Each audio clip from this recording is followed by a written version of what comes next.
Hello and welcome to our free LinkedIn course called What Makes LinkedIn Different and How to Capitalize on It. I am your teacher today, Keon Thomas, the titular name behind Keon Thomas Consulting, and I'm here to help you learn how to get the most out of LinkedIn. I have 16 years of digital marketing experience, and one of the places where I've really seen a lot of growth, really seen a boom potential, especially in the B2B space, is LinkedIn. The goal of this course is to break down LinkedIn and how to maximize on it. Figure out why do people use LinkedIn? How do people use LinkedIn? What makes LinkedIn different? And how do I convert on LinkedIn? We really want to make sure that by the time you're done with this course, you know the steps that you need to take to really get the most out of LinkedIn. So let's talk about why people use LinkedIn. The majority of people use LinkedIn to research potential business partners.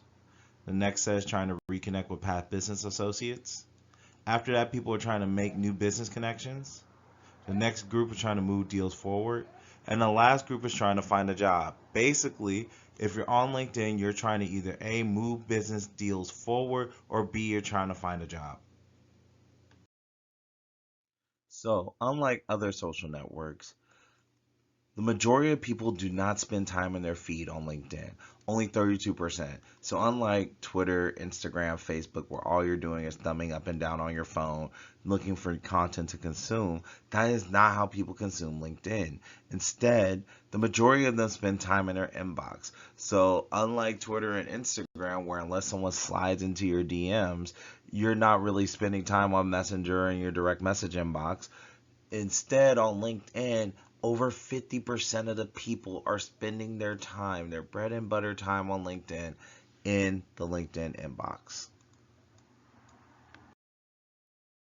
Now let's talk about B2B sales and connect that to social media and really figure out how we can maximize that to the fullest potential. So, as we all know, all B2B sales start off with narrowing down who you're trying to go after. Prospecting, we're all used to it. Next, you start to do outreach, so you start reaching out and connecting to the prospects. Then you start to nurture those prospects and hopefully fostering and nurturing them into people who may be interested in buying. And then you start to build a true relationship with them and put together the building blocks that are going to be necessary for closing more business. So, unlike other social networks, LinkedIn is perfectly equipped to deal with this situation. So now the first major question, is LinkedIn right for you? If you sell to businesses, LinkedIn's for you. Because for the foreseeable future, LinkedIn is 100% focused on business. If now the question is, do you have an impulse sale or a relationship sale? Do you have a sale that's more impulse like Office 365 or Google Apps for Business? Or do you have more of a high-end sale like insurance or something like SAP? Then the next question is, do you have a high touch sale? Does someone need to really build a relationship with you, talk to you multiple times before they're ready to close? If you answer yes or you're leaning in that direction for any of these questions, LinkedIn is where you have to be to maximize your true sales and earning potential. You are leaving opportunities on the table if you're not maximizing that platform. So, how do we get started really maximizing LinkedIn? The first step is going to be fixing your profile. We're going to pay attention to the sections that really matter on your profile and how to get the most out of them. A completed profile, a really honed in profile, really has a interesting anatomy, let's say. First, it starts with powerful images.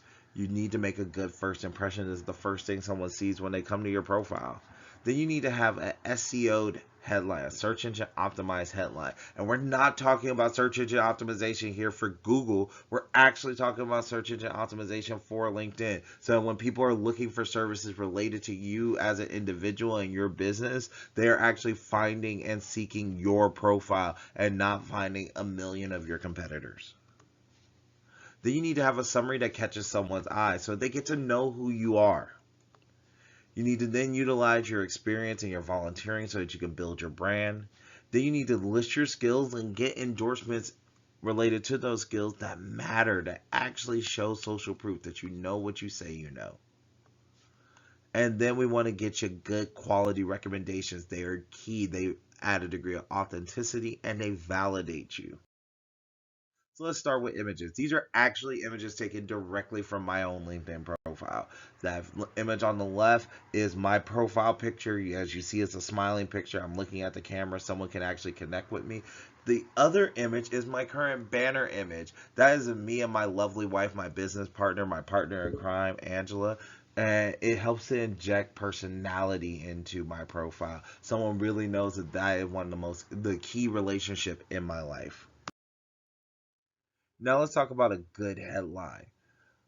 What most people are doing wrong in their headline today is they're listing their current job title in their headline. Guess what? That's not where LinkedIn is actually looking at from an SEO perspective, where you currently work at. So you're actually losing valuable LinkedIn SEO real estate.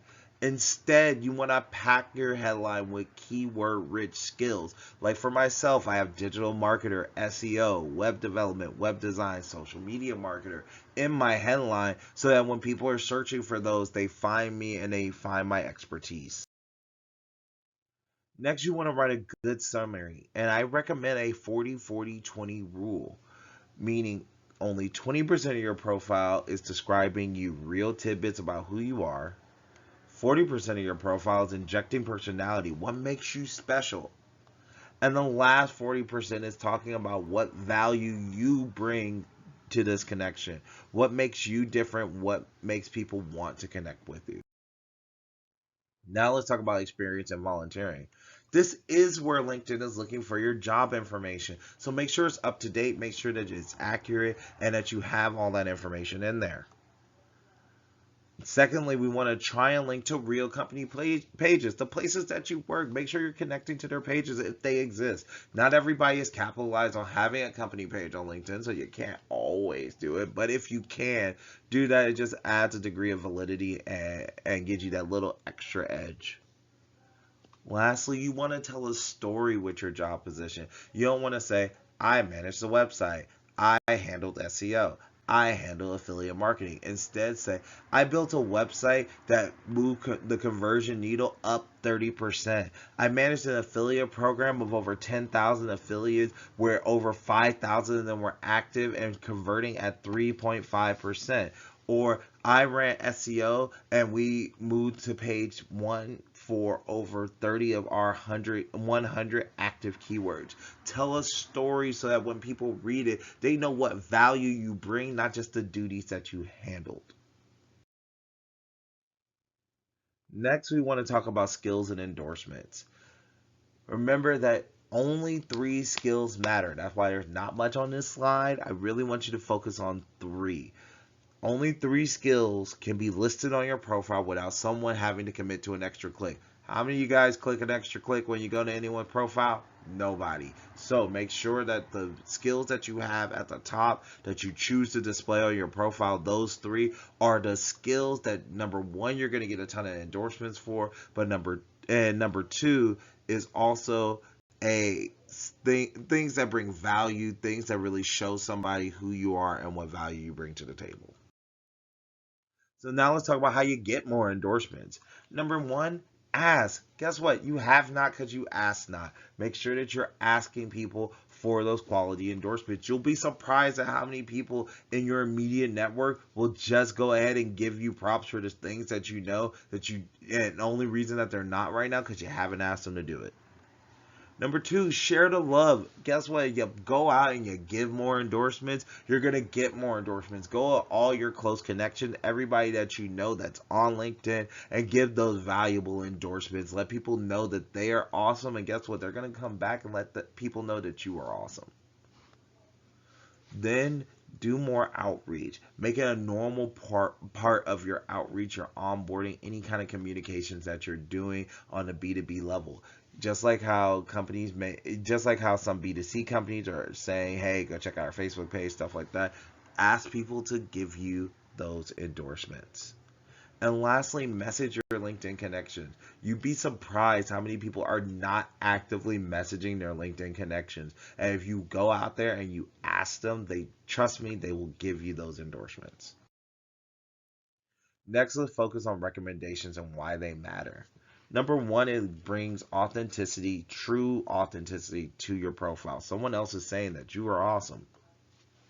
Number two, it brings social proof. Again, that extra validity factor. Someone took the time out of their day to write up something about you, not just simply click a skill endorsement. And it's going to be that really moves the needle in someone looking at your profile.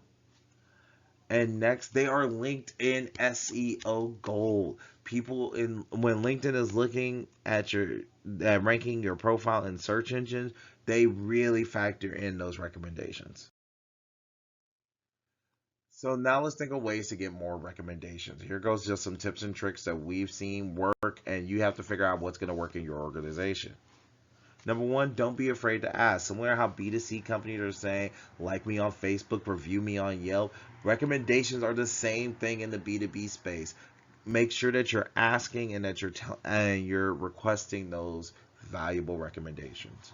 Number two, incorporate it into your playbook. This should be a standard part of your sales practice, your support practice, your onboarding practice and processes.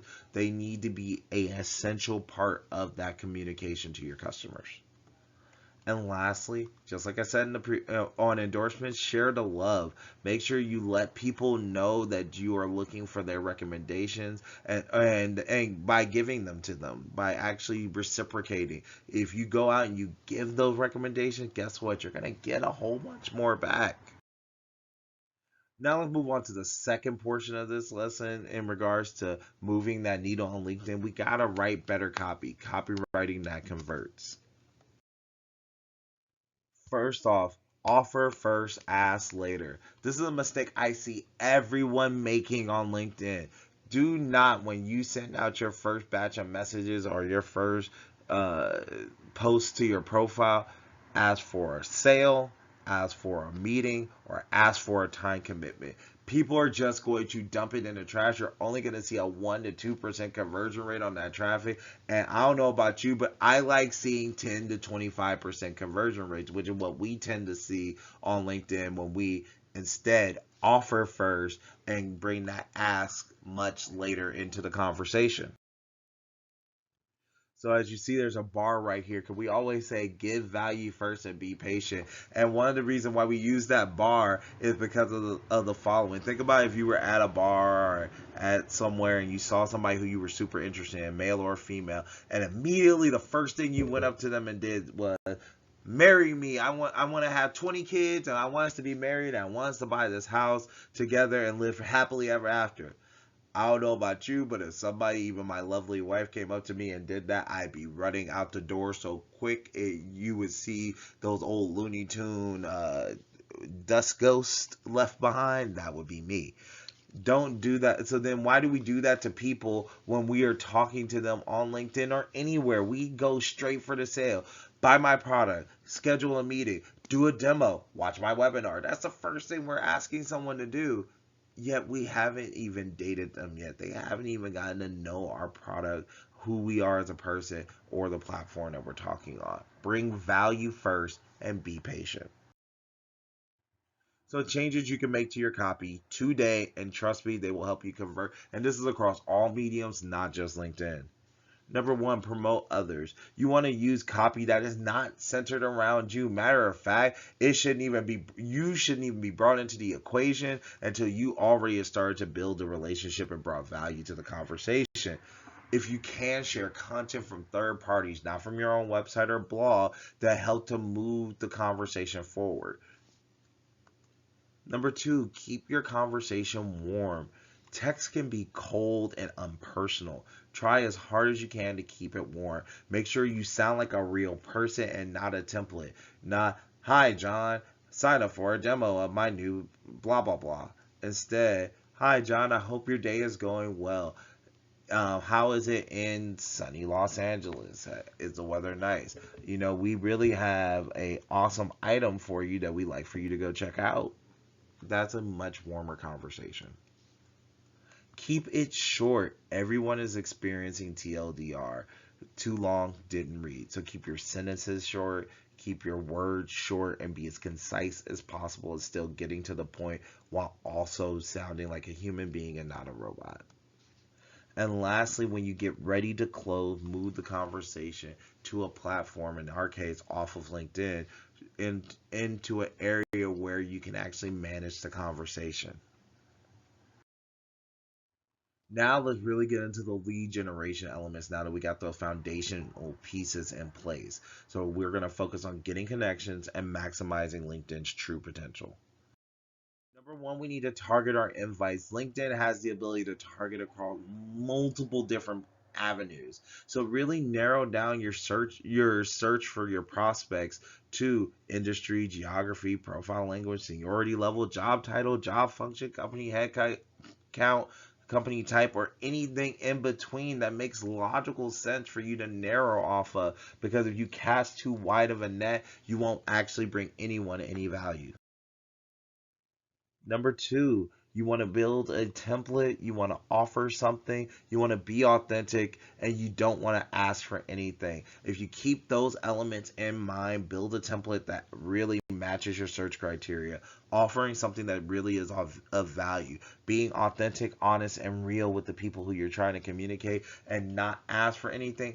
I bet you will see some of the conversion rates like what we're seeing on those connection requests being accepted. Currently, across most of our clients, we're seeing anywhere between a 40 and 61% acceptance rate on connections because we bring true value, we bring true authenticity, and we are offering up something of real value, and we're not asking for anything yet. Now let's talk about nurturing those connections and starting to build towards a close that is really going to start to drive you business and start turning these LinkedIn leads into potential deals.